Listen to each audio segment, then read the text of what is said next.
Ana, gracias por permitirnos. Está con nosotros Shaila Llanas. Shaila, Dios te bendiga. Qué bueno que estás con nosotros. Dios te bendiga. Nos da mucho gusto que estés en esta mañana con nosotros. Bienvenida y siéntete como en casa. Nada más no te quites los zapatos. Gracias por acompañarnos. Evangelio según San Mateo, capítulo 8. Una de las lecturas muy conocidas por nosotros, o por lo menos los que tenemos ya algún tiempo en la iglesia, cuando Jesús calma la tempestad, dice la palabra, y entrando él, hablando de Jesús, en la barca, sus discípulos le siguieron, y aquí que se levantó en el mar una tempestad, ¿cómo? Tan grande. Una tempestad tan grande, no cualquier tempestad, una tempestad muy grande, que las olas cubrían la barca. Otra versión dice que el agua se metía en la barca, pero él dormía. ¿Quién dormía? Jesús dormía. Y vinieron sus discípulos y le despertaron. ¿Cómo usted despierta al marido cuando se le hace tarde en el trabajo? Codazo, ¿no? Órale. A los niños, a puro grito. Bueno, así fueron con Jesús y lo movieron. ¡Ey! Lo despertaron, diciendo, Señor, sálvanos que perecemos. Él les dijo, ¿por qué teméis? Yo me imagino a Jesús todavía bosteciando. Dice, pues, ¿qué tienen? ¿Qué les pasa? Cuando la tempestad era grande. ¿Por qué teméis, hombres de poca fe? Entonces levantándose reprendió a los vientos y al mar y se hizo grande bonanza. Y el versículo 27 tiene una de las preguntas más extraordinarias que puede haber o que puede hacer el hombre. Y los hombres se maravillaron diciendo, ¿qué hombre es este? ¿Qué hombre es este? Que aún el viento y la mar le obedece. ¿Qué hombre es este? Y yo quiero en esta mañana compartir con ustedes lo que creo Dios puso en mi corazón. Esta pregunta, ¿qué hombre es este? Hay preguntas que nacen de la curiosidad. Hay preguntas que nacen por alguna necesidad. Pero hay otras que nacen cuando tu lógica o mi lógica ya no alcanza para explicar lo que estamos viendo, lo que está pasando. Hay momentos donde usted dice, caray, ¿cómo es posible? ¿Cómo fue eso? ¿Cómo pasó eso? ¿Sí? Hay preguntas que se escapan de nuestra lógica o que nacen cuando se escapa de nuestra lógica. Los discípulos no estaban en una iglesia, no estaban en un culto. Ya habían pasado, el capítulo 8 está lleno de milagros. Jesús sana a un paralítico, Jesús sana a la suegra de Pedro, Jesús sana a muchas personas. Antes de que se subieran a la barca, ellos vieron cómo Jesús obraba los milagros. Les faltaban cosas por ver. Parece que habían conocido a Jesús, algo de Jesús, algo de él lo habían visto. Habían visto decirle a un paralítico, levántate. Habían visto cómo, habían escuchado y visto cuando le dijo a alguien, tus pecados te son perdonados. Habían oído y habían visto cuando Jesús puso su mano sobre alguien o simplemente envió su palabra para sanar a alguien. Pero aunque ellos habían visto eso, todavía no habían visto nada. Todavía les faltaba por conocer a ese Jesús, a ese hombre. Y en medio del caos, vieron a Jesús hacer algo que rompió toda lógica. Vieron ver a Jesús que rompió todo paradigma, todas las cosas que ellos pensaban, porque ellos quizás pensaban que Jesús era bueno, era buen hombre, era buen maestro, era bueno en todo lo que decía o hacía. pero aún les faltaba por ver. Y en medio del caos vieron a Jesús hacer algo que no habían visto todavía: calmar la tempestad. Y es cuando surge esta pregunta: ¿qué hombre es este?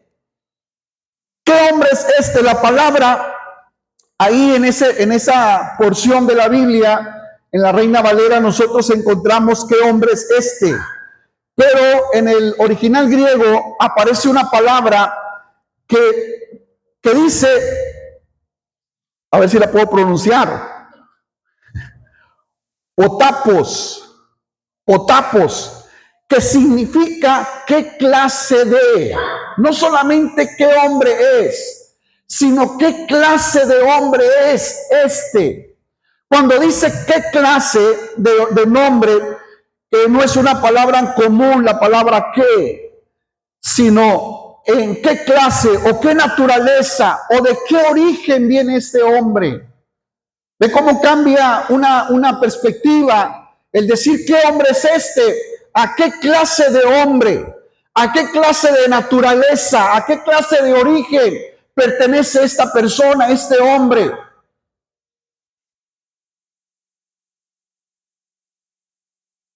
Los discípulos no están preguntando por información, están confrontando una categoría que no pueden clasificar ellos. Ellos no pueden dimensionar o encontrar una respuesta a su pregunta. ¿Qué clase de hombre es este? ¿De dónde es? Dicen que Cristiano Ronaldo no es de este planeta porque hace goles increíbles. Dicen que Messi han tenido el valor y la osadía de decir que Messi es Dios, porque hace cosas que otros futbolistas no hacen.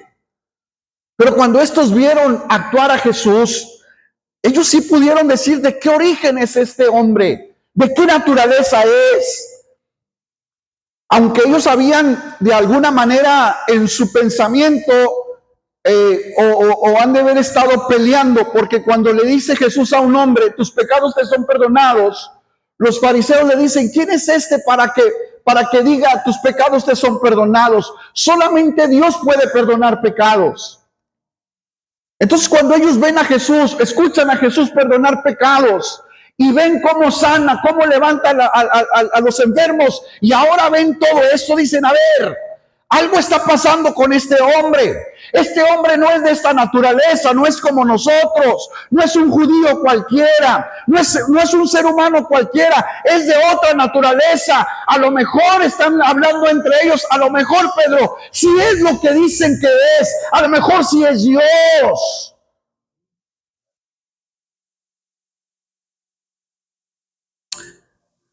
Y hoy quiero, en esta mañana, con este mensaje, que podamos entender que el Jesús del cual hablamos, del Jesús al cual adoramos, del Jesús al cual tú y yo lo admiramos, quizás es algo más de lo que nosotros hasta ahorita hemos pensado. Hoy no solamente vengo a hablarte de una religión, de una iglesia o de un movimiento. Vengo a confrontarte con esa misma pregunta que se hicieron los discípulos. ¿Quién es Jesús para ti realmente? ¿Quién es Jesús para nosotros? ¿Sigue siendo el centro de la religión? ¿Sigue siendo Jesús simplemente el hombre a quien admiramos, adoramos? ¿Es Jesús solamente aquel que es digno de que tú y yo levantemos nuestras manos? ¿O en realidad es Jesús para mí quien merece la oportunidad de que Él entre en mi vida y transforme mi corazón y mi realidad? Quizás ese Jesús merece de que yo le entregue toda mi vida, mi corazón, mis fuerzas, todo lo que yo creo tener y poseer, ponérselo en sus manos para que en realidad Él sea el Señor de mi vida y de mi corazón. Hay tres posibles respuestas a esta pregunta. ¿Quién es este hombre? Quizás Jesús como figura histórica. Quizás es un hombre, como dicen algunas religiones, Jesús es un hombre que está en la historia. que lo marca la historia. Es más, alguien que marcó la historia, un antes y después de Jesús. No es un antes y después de Mahoma, no es un antes y después de cualquier Dios o de la Virgen María, no, es un antes y después de Jesús.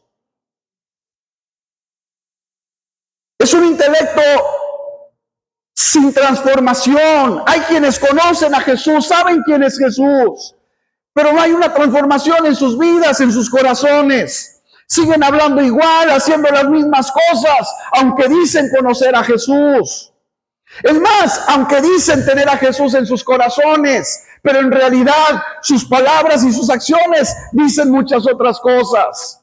Es un Jesús del intelecto, una figura histórica. Quizás ese Jesús, ¿quién es este hombre? Jesús como maestro moral, una admiración sin rendición. Hay quienes tenemos a Jesús como alguien moralmente perfecto, extraordinario, un ejemplo a seguir, pero no me rindo a Él, no rindo mi corazón, no rindo mi vida a ese hombre que yo digo admirar. O también puede ser como Jesús el Señor y Dios, aquel que nos salva y nos transforma, nos cambia, nos hace nuevas criaturas, nos da la potestad de ser hechos hijos de Dios. ¿Cuál es la respuesta que tú y yo tenemos para esta pregunta? ¿Qué hombre es este? Es el hombre que domina lo que nos domina a nosotros. La tormenta que aterrorizaba a los discípulos era una tormenta que los asustaba a ellos. Era una tormenta que les quitó el sueño y les quitó la paz. Mientras ellos gritaban, Jesús dormía. Mientras ellos estaban asustados o temían morir, Jesús tenía autoridad sobre todas las cosas. Ellos estaban viendo la tormenta, se les había olvidado lo que habían visto horas antes, de cómo los enfermos eran sanados, eran levantados. Pero cuando nos enfrentamos a circunstancias, se nos olvida quién es Jesús. Es más, hasta se nos olvida que Jesús camina con nosotros. Porque cuando estamos todos en montón, somos buenos para levantar nuestras manos. Nos envalentonamos y le declaramos la guerra a Satanás y le decimos, eres un mugroso, apestoso, aunque sí lo es. Pero cuando estamos solos, cuando vienen las crisis, cuando se levantan las tormentas, ay, ahora ¿quién podrá defenderme?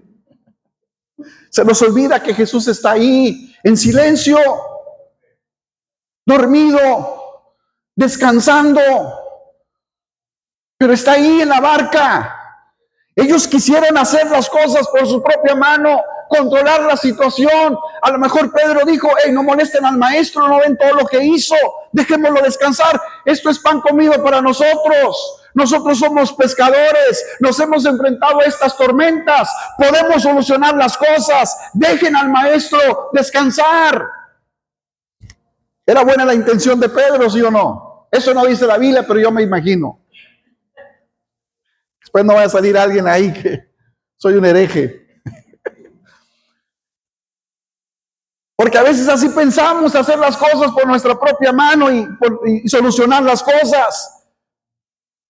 Pero cuando ya vemos que el agua está dentro de la barca, cuando ya no podemos... Sacamos una tina de agua, pero entran 3 tinas de agua a la barca. Pensamos que damos un paso para adelante, pero retrocedemos 3. Y decimos entonces, ahora sí, vamos a clamar a Jesús, vamos a despertarlo. Mientras ellos temían morir, Jesús tenía autoridad. Lo que a ti te está dominando ya está bajo los pies de Jesús. Nuestras ansiedades no lo asustan. Nuestros problemas no lo sorprenden. Nuestras crisis no lo desestabilizan. Él puede estar tranquilo. Cuando Isaías dice que el rey Usías murió, dice que Isaías se fue al templo porque había un caos en Israel, no había rey en el trono. Y si no había rey en el trono, entonces los enemigos tenían la posibilidad de venir y poder llevar cautivo al pueblo, a la nación. Y cuando dice Isaías que él llegó al templo, dice que en el templo él vio en una visión un trono alto y sublime y alguien sentado en el trono diciéndole Dios a Isaías: aunque en el trono de tu país no haya quien reine, yo estoy sentado en el trono del cielo, teniendo bajo control todas las cosas. Porque a veces pensamos que nuestros problemas son problemas muy grandes, que a veces no hay por qué molestar al maestro, que a veces se nos olvida que está con nosotros, que camina con nosotros. No solamente camina a nuestro lado, está dentro de nosotros, vive dentro de nosotros, y se nos olvida porque estamos ocupados en cómo vamos a salir de las crisis. Salmo 107:29 dice: cambia la tempestad en sosiego. Él es experto en calmar las tormentas. Él es experto en que las cosas se estabilicen cuando no sabemos qué hacer. Él no solo calma tormentas, Él gobierna los momentos de nuestra vida. Amén. Él gobierna esos momentos de nuestra vida. Cuando tú y yo no sabemos qué hacer, Dios está sentado en el trono viéndonos, solucionando las cosas. Solamente espera que nosotros levantemos nuestra mirada, nuestra voz al cielo, para que Él pueda intervenir a nuestro favor. Amén. Él es un hombre que perdona lo que nadie puede perdonar. ¿Quién es este hombre? Es un hombre que perdona lo que nadie puede perdonar. En Marcos 2, un paralítico es llevado a Jesús y lo primero que Jesús hace no es sanarlo, es perdonar sus pecados. Le dice: tus pecados te son perdonados. Los religiosos reaccionaron: ¿quién puede perdonar? ¿Quién es este para perdonar pecados? ¿Quién es este atrevido? ¿Quién es este creído para decirle a alguien: tus pecados te son perdonados? Y Jesús, conociendo sus pensamientos, le dice que es más fácil decirle: tus pecados te son perdonados, o levántate, toma tu lecho y vete a tu casa. Pues para que veáis que el Hijo del Hombre tiene autoridad, le dice al paralítico: levántate, toma tu lecho y vete a tu casa. Y el hombre se levantó y se fue a su casa, no solamente sanado, sino también perdonado, transformado y cambiado. Porque el único que puede perdonar pecados es Dios. Por eso ellos, cuando preguntan: ¿quién es este hombre? Este hombre no solamente es Jesús el histórico, no solamente es Jesús el intelectual, no solamente es Jesús el buen maestro, no solamente es Jesús el buen pastor, es Jesús el Hijo de Dios, el Rey de Reyes y Señor de Señores. Que quede claro, no es cualquier hombre. Hay una doctrina que se llama la unión hipostática. La unión hipostática quiere decir que Dios es 100% hombre y 100% Dios. No es 50% Dios y 50% hombre, no. La unión hipostática habla de la unión entre el Dios divino con el hombre, con el Dios humano. Una sola persona con dos naturalezas completas. Él tenía que ser Dios para poder perdonar pecados, pero también tenía que ser hombre para poder ir a la cruz en nombre de cada uno de nosotros, en representación de la humanidad. Tenía que ser Dios para que el sacrificio fuera un sacrificio limpio, para que fuera un sacrificio agradable delante del Padre, pero tenía que ser hombre para representarnos a nosotros en la cruz. ¿Quién fue el que dijo: Señor, perdónalos porque no saben lo que hacen? Decimos: es que es bien fácil porque Jesús en la cruz pudo haber dicho: perdónalos porque era Dios. No, el que está diciendo: Padre, perdónalos porque no saben lo que hace, está hablando el humano, el Dios humano, el Dios que estaba sintiendo el dolor, el Dios que sintió el abandono de sus amigos, el Dios que sintió la negación de Pedro, de aquel Dios que estaba llevando sobre su cuerpo el pecado de todos nosotros. Está hablando el hombre, Jesús el hombre. Porque entonces, ¿cómo puede darnos ejemplo a nosotros para perdonar? Porque entonces, ¿cómo nos puede dar ejemplo Él a nosotros? Pues tú eras Dios. Yo no soy Dios para perdonar. Si yo fuera como tú, yo también se me hubieras hecho fácil perdonar. Pero como no soy como tú. Pero en la cruz era Jesús hombre, el que estaba pidiendo, implorando perdón por aquellos que lo habían golpeado. Jesús no solo sana cuerpos, Jesús sana almas, Jesús sana los corazones, las debilidades, sana las heridas, sana los agobios que hay dentro del corazón. Que a veces uno dice, es que no sé qué siento en mi corazón, no sé si es coraje, si es rabia, no sé qué sea. Aún aunque nosotros no sepamos qué sea, Dios sí lo sabe. Y Dios conoce esa emoción, esa situación por nombre y apellido. Y también Dios es capaz de sanarla, de poner su mano para que esa situación sea transformada para bien. Porque el mayor problema del hombre no es externo, sino es interno, es en el corazón. Nuestro mayor problema no es lo que nosotros aparentamos, es lo que hay adentro de nosotros que escondemos. ¿Cómo estás, hermano? Bendecido. ¿Cómo decimos? Bendecido y en victoria. Y por dentro, pastor, si supiera. Si usted supiera cómo me siento.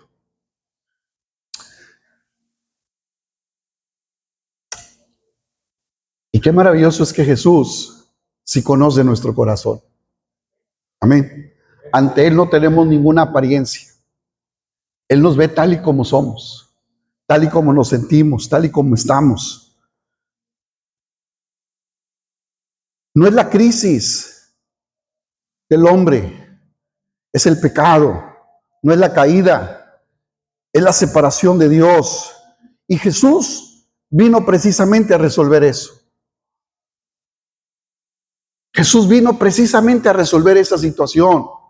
Cuando tú no sepas qué hacer, ve al que sabe hacerlo bien las cosas. Acude a aquel que sí sabe hacer bien las cosas y sabe qué hacer en esos momentos en los cuales tú y yo no sabemos qué hacer. Pero a veces corremos a las personas equivocadas. Corremos a pedirle consejo a aquel que no sabe ni qué hacer con su propia vida. Aquel que no sabe ni qué onda con él mismo. Y vamos y le pedimos consejo. Ayúdame, manito, compadrito. En lo que nos tomamos unas chelas, ahí me vas diciendo.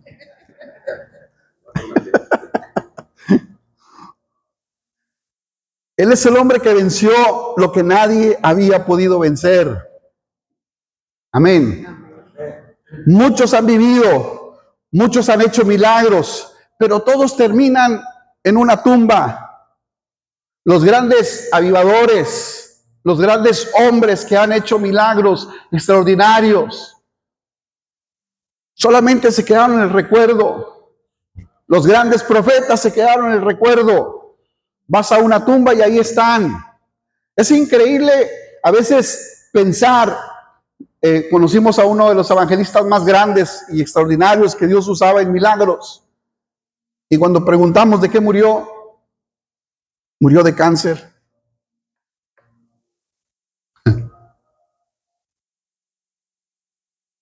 Cuando vemos grandes avivadores, murieron solos, no abandonados, porque Dios nunca abandona a sus hijos, pero murieron solos. Nadie ha podido vencer lo que Él ha vencido. Pero Jesús murió, fue sepultado, pero al tercer día dice la Biblia que resucitó. La tumba no lo pudo detener. La muerte no lo pudo capturar. El infierno no lo pudo vencer. Este no es un hombre común, este es el Hijo de Dios, el que puede hacer que las cosas sucedan cuando menos lo pensamos o cuando perdimos todo tipo de esperanza. Él venció lo que nadie podía vencer. No solamente ha podido vencer la muerte, que es lo más extraordinario, Porque el día que tú y yo nos vayamos de esta tierra, no es que vayamos a morir y todo se terminó. El día que tú y yo cerramos nuestros ojos en esta tierra, los abrimos en la eternidad. Y puede ser en la eternidad con Él o puede ser en la eternidad sin Él. Pero para eso estamos aquí esta mañana, para que tú y yo podamos entender quién es Él, quién es ese hombre. Y podamos brindarle una oportunidad en nuestro corazón y decirle, a partir de hoy, Señor, yo te quiero buscar, te quiero servir, quiero, Señor, estar contigo todos los días de mi vida. Es el hombre que hoy nos está llamando, está haciendo un llamado a nuestro corazón. No solamente a las personas de afuera. Cuando la Biblia dice que Él está a la puerta y está llamando, cuando usted va al texto bíblico, nos damos cuenta que está llamando a la iglesia. ¿Cómo nos está llamando a nosotros? Porque surge dentro de la pregunta, ¿quién es Él? Surge otra pregunta. ¿Dónde está Él? ¿Dónde lo dejamos? ¿Dónde lo dejamos? ¿Dónde se quedó? Jesús le dice a la iglesia, por tanto, acuérdate dónde has caído. En otras palabras, acuérdate dónde me dejaste. Habían pasado 3 días de camino cuando María y José regresaban a su casa. Habían pasado 3 días cuando se dieron cuenta que Jesús no estaba con ellos.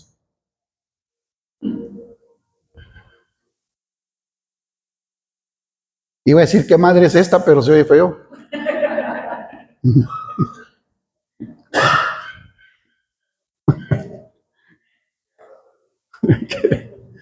¿Qué padre es este que pierde a su hijo por 3 días?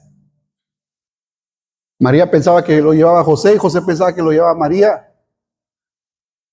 Y cuando se juntaron un día y el niño, pues tú lo traes, no tú.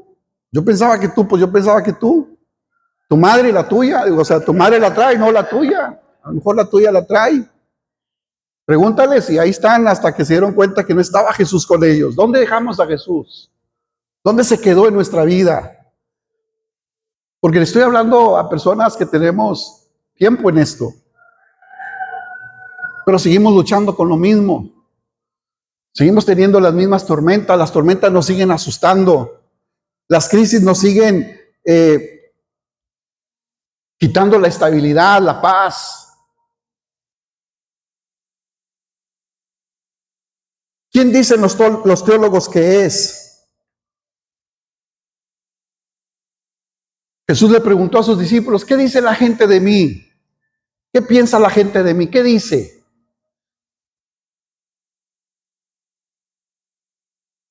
A Jesús le interesaba saber qué pensaba la gente de él. Y le dice, pues unos dicen que eres un profeta, unos dicen que eres Elías, otros que eres Jeremías, o alguno de ellos. Y Jesús va y les dice, bueno, ¿y ahora ustedes qué piensan de mí? ¿Qué dicen ustedes de mí? Ya olvídate lo que dicen los teólogos, olvídate lo que dice el apóstol Pablo, y olvídate lo que dice el apóstol Pedro, y olvídate lo que hizo David. ¿Qué dices tú de mí? ¿Qué hombre es este para ti y para mí? ¿Qué dices lo que es Él para ti? Porque conocer a Jesús, porque conocer de Jesús no es lo mismo que conocer a Jesús. Podemos saber de Él y estar perdidos. Podemos escucharlo y no seguirlo.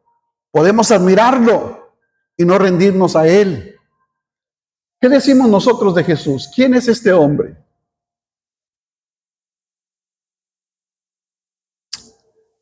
¿Quién es? ¿Quién quieres que sea Jesús para ti? ¿Quieres que Jesús sea nada más alguien histórico? ¿Alguien a quien admiras? Perfecto. Es una decisión personal. Y ahí va a estar bien. No hay problema. La decisión es personal. ¿Quieres que Jesús solamente sea alguien que demostró una bondad, misericordia, que es un ejemplo a seguir, perfecto, no hay ningún problema. A lo mejor en esas áreas decimos nosotros, pues yo no me meto con nadie,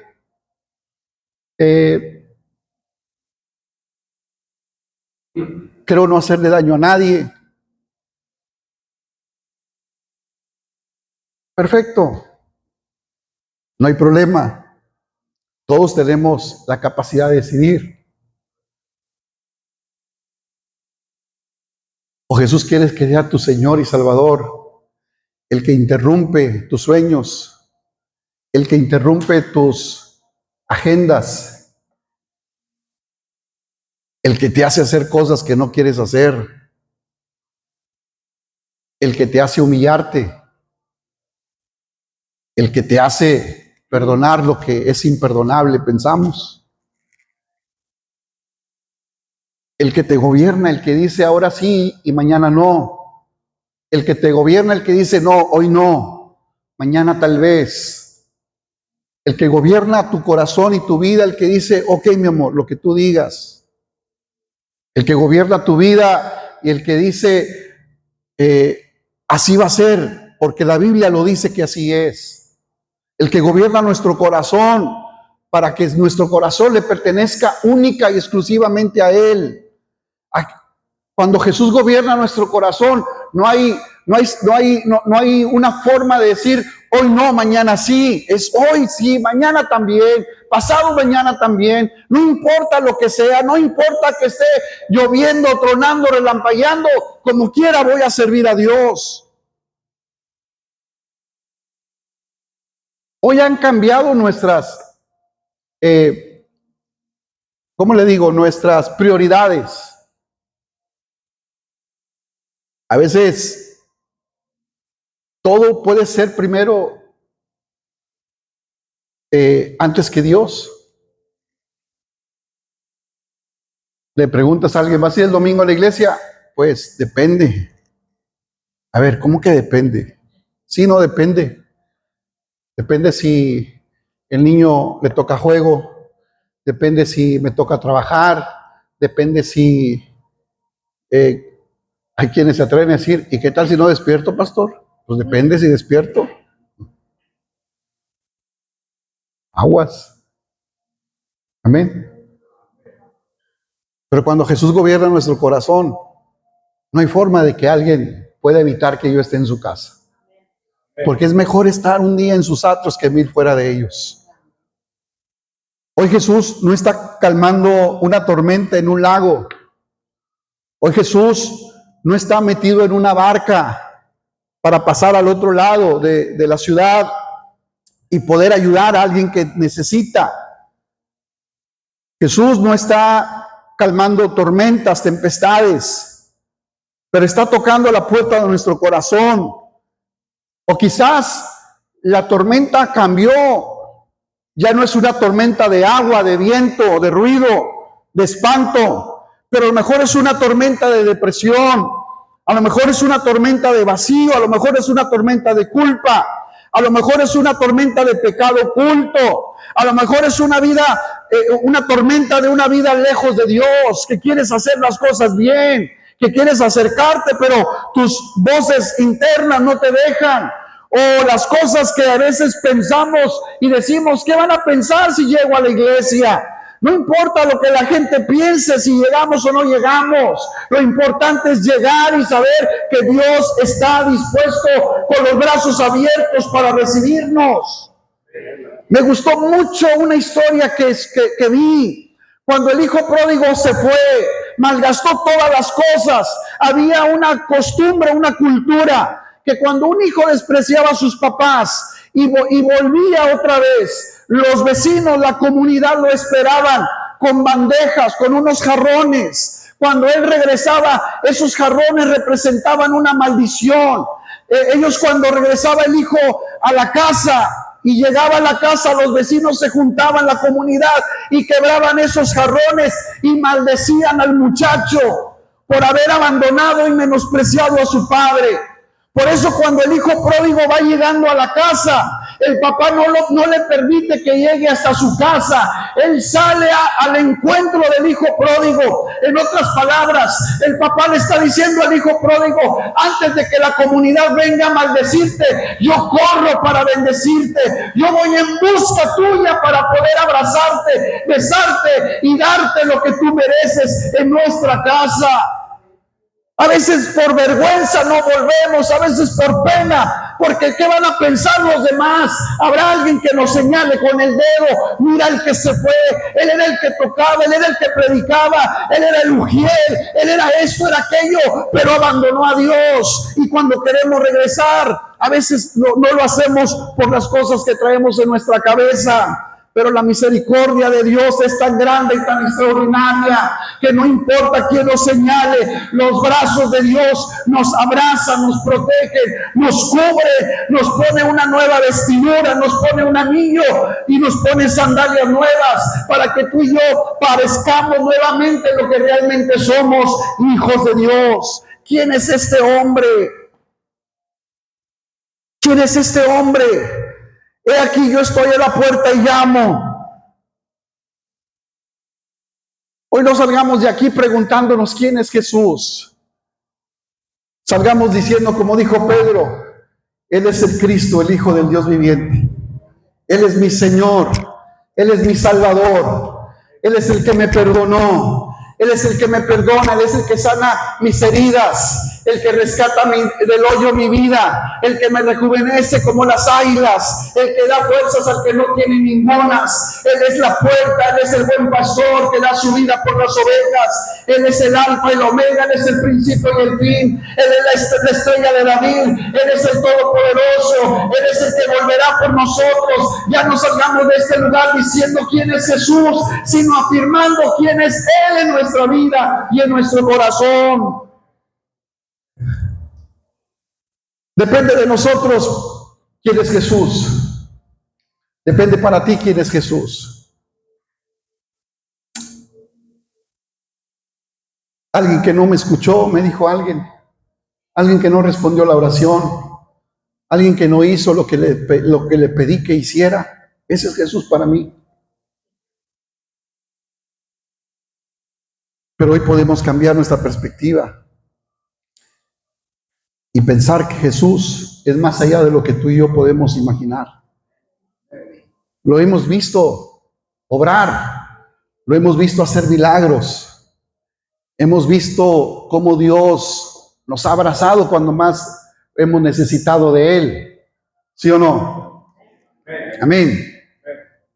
Es increíble cuando hay momentos en la vida donde te hincas a orar o vas en el carro orando y a veces no salen palabras, simplemente lágrimas.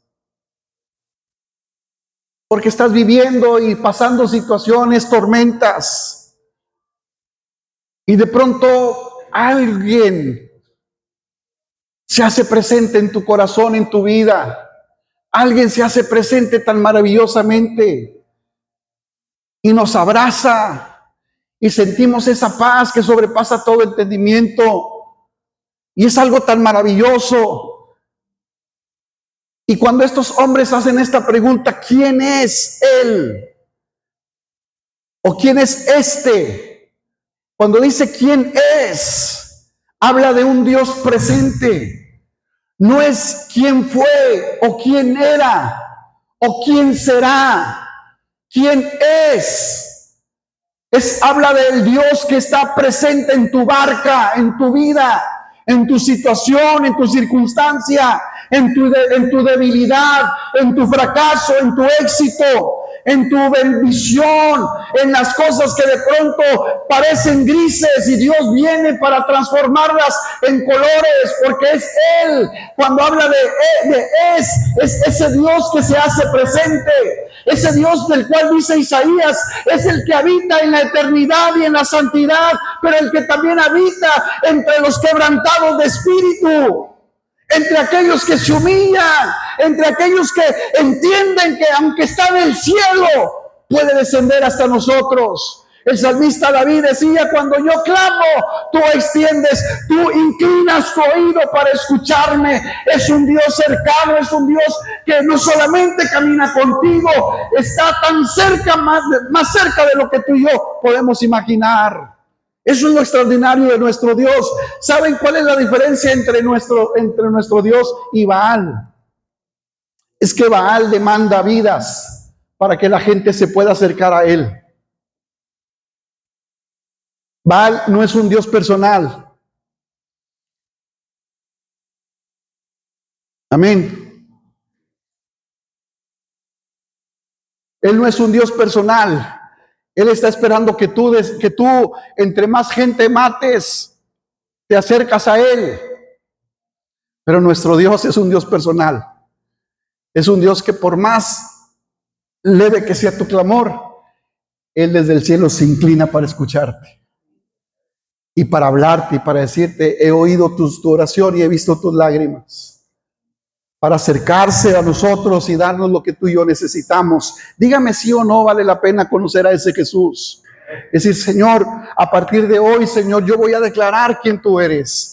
Cuando alguien pregunte, ¿quién es ese Jesús? Es mi Señor. ¿Y quién es ese Jesús? Es mi Salvador. ¿Quién es ese Jesús? El que me ha sanado. ¿Quién es ese Jesús? El que me perdonó cuando nadie me podía perdonar. El que transformó mi corazón. El que cambió mi diario vivir. El que hace que las palabras malas ya no salgan de mi boca. El que hace que los pensamientos se vayan, malos pensamientos se vayan de mi mente. Es el que siempre camina conmigo.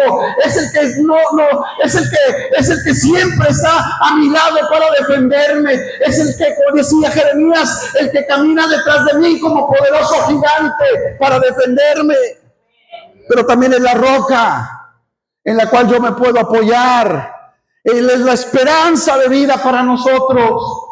Él es el todo en nuestro corazón. Él es el todo en nuestra vida. Que a partir de hoy ya no tengas que pensar tanto para decir quién es Jesús. Que te salga y te fluya del corazón simplemente lo que ha hecho por ti y por mí. Amén.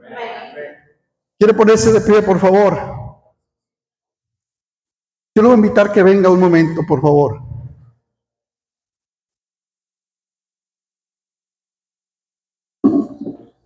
Vénganse todos, que acá somos poquitos. Somos 800 y cabemos aquí al frente.